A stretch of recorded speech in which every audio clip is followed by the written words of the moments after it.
Hi, kindergarten. Today, we're still working on our Dinosaurs Before Dark story, and we're going to be reading chapters 5 and 6. Here we go. Chapter 5 is called Gold in the Grass. Go, go, said Jack. He threw his notebook into his pack. He pushed Annie toward the rope ladder. Bye, Henry, she said. Go, said Jack. He gave Annie a big push. Quit it, she said. But as she started up the ladder, Jack scrambled after her.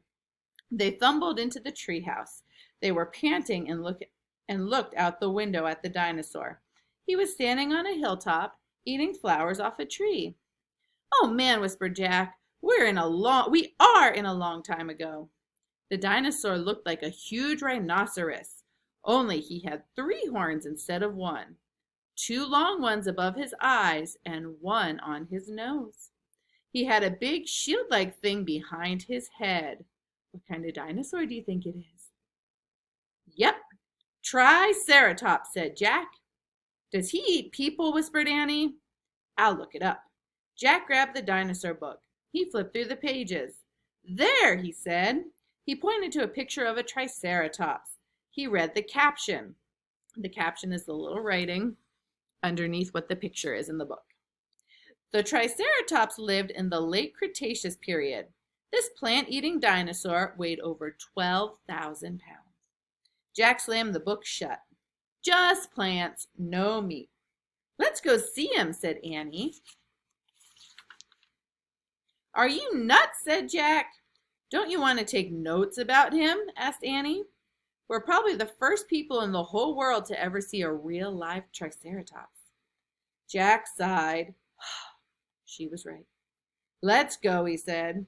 He shoved the dinosaur book into his pack and slung it over his shoulder and started down the ladder. On the way down, Jack stopped. He called up to Annie. Just promise you won't pet him. I promise. Promise you won't kiss him. I promise. Promise you won't talk to him. I promise. Promise you won't. Go, go, she said. Jack went. Annie followed. When they stepped off the ladder, Pteranodon gave them a kind look. Annie blew a kiss at him. Be back soon, Henry, she said cheerfully. Shh, said Jack, and he led the way through the ferns, slowly and carefully. When he reached the bottom of the hill, he knelt behind a fat bush. Annie knelt beside him and started to speak. Shh! Jack put his finger to his lips. Annie made a face. Jack peeked out at the Triceratops. The dinosaur was incredibly big, bigger than a truck. He was eating flowers off a magnolia tree. Jack slipped his notebook out of his pack. He wrote, Eats flowers.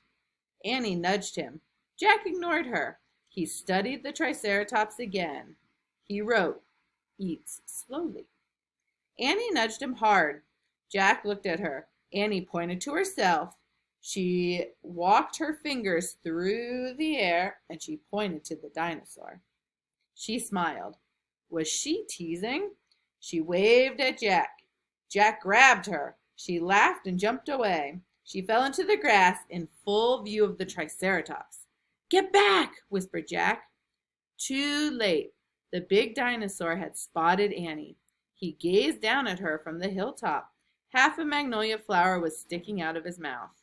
Whoops, said Annie. Get back, Jack shouted at her. He looks nice, Jack. Nice?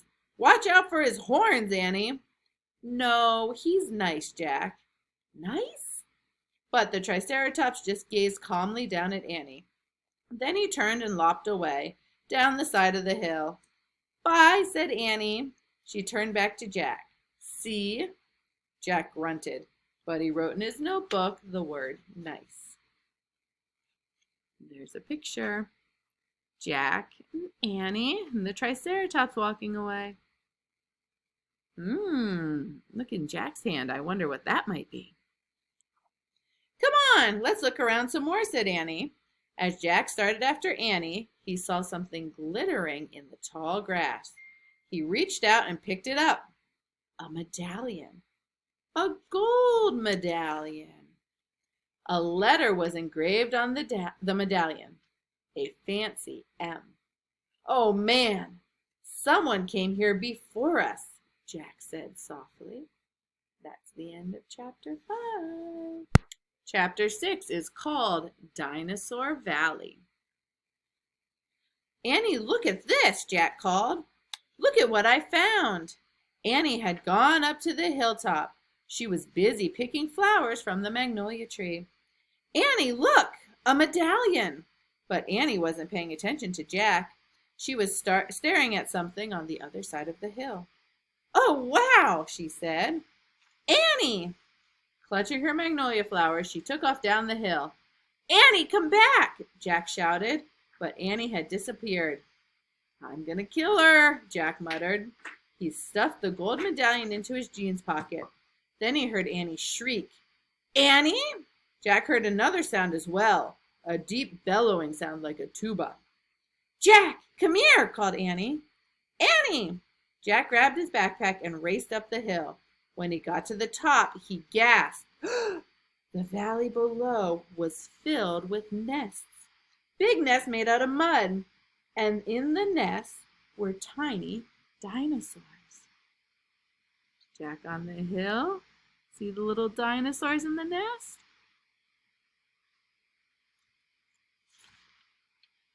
Annie was crouching next to one of the nests, and standing over her was a gigantic duck-billed dinosaur.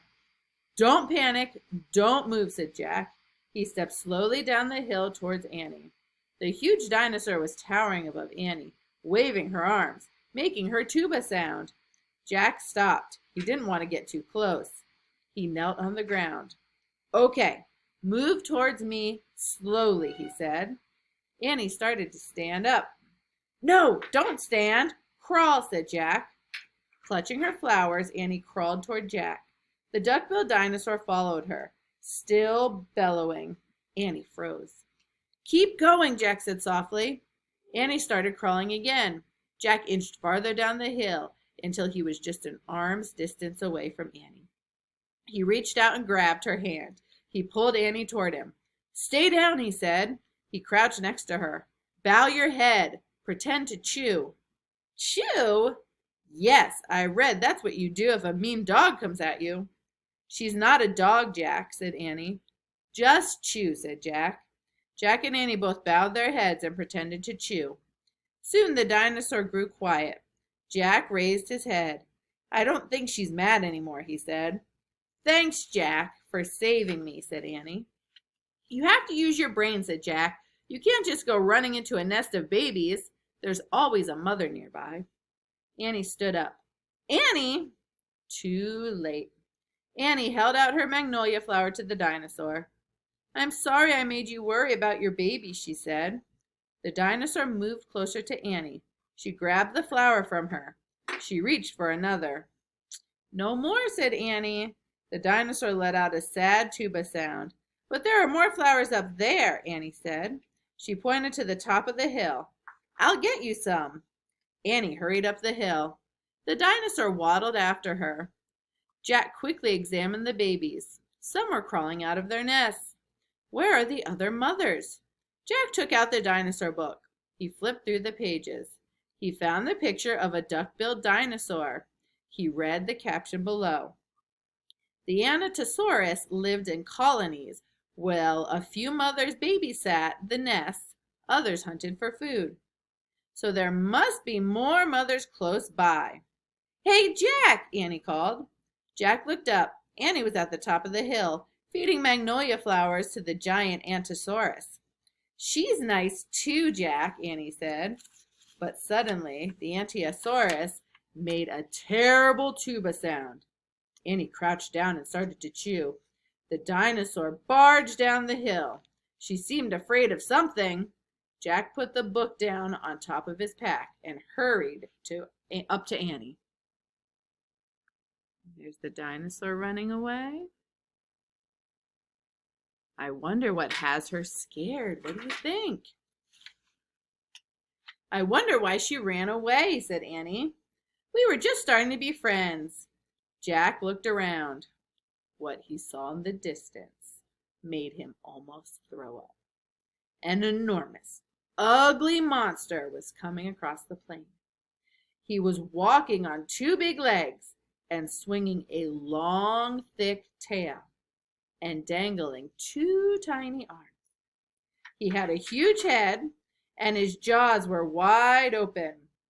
Even from far away, Jack could see his long, gleaming teeth.